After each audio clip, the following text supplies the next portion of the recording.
నమస్కారం అండి. అంతర్యామిలో ఈరోజు అంశం సౌశీల్యం. మనకు అందించిన వారు కొత్తపల్లి ఉదయబాబు గారు. వివరిస్తున్నది మీ విజయభాస్కర్. విద్య, ధనం, అధికారం ఏవి ఉన్నా మంచి నడవడిక లేకపోతే అవన్నీ వ్యర్థమే. ఆనాటి త్రేతాయుగమైన నేటి ఆధునిక యుగమైన మానవత్వాన్ని సమున్నతంగా నిలబెట్టేది సౌశీల్యమే.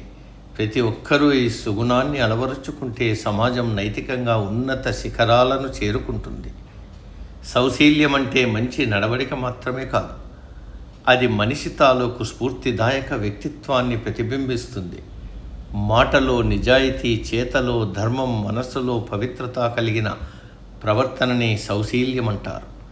యుగాలెన్ని మారినా, సమాజం సాంకేతికంగా ఎంతగా అభివృద్ధి చెందినా మానవ మనుగడకు పునాది ఈ సౌశీల్యమే.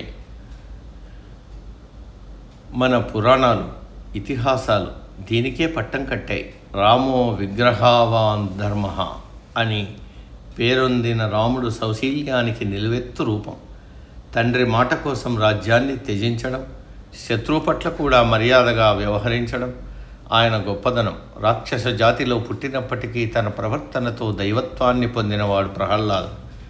ఇంద్రుడు ప్రహ్లాదుడి దగ్గర నుంచి శీలాన్ని దానంగా పొందినప్పుడు సంపద, శక్తి, కీర్తి అన్నీ అతన్ని వదిలి వెళ్ళిపోయాయి.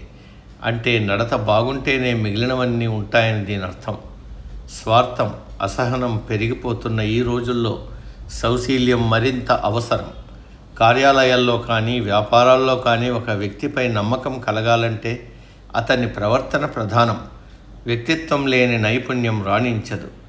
పరస్పర గౌరవం, ఓర్పు అనే సుగుణాలు ఉంటేనే కుటుంబాలు విచ్ఛిన్నమవకుండా నిలబడతాయి. ఎదుటివారి కష్టాన్ని చూసి స్పందించే గుణం ఉంటే, కనీస మర్యాద పాటించడం అలవరుచుకుంటే సమాజంలో శాంతి నెలకొంటుంది. దీన్ని సుస్థిరం చేయడం మన సామాజిక బాధ్యత. స్వామి వివేకానంద విదేశాల్లో ఉన్న సమయంలో ఒక వ్యక్తి ఆయన దుస్తుల్ని చూసి మీరు పెద్ద మనిషిలా కనిపించడం లేదని ఎగతాళి చేశాడు. దానికి వివేకానంద నవ్వుతూ, మీ దేశంలో బట్టలు మనిషిని ఉన్నతుణ్ణి చేస్తాయి, కానీ నా దేశంలో ప్రవర్తనే వ్యక్తిని గొప్పవాడిగా మారుస్తుంది అని చెప్పారట.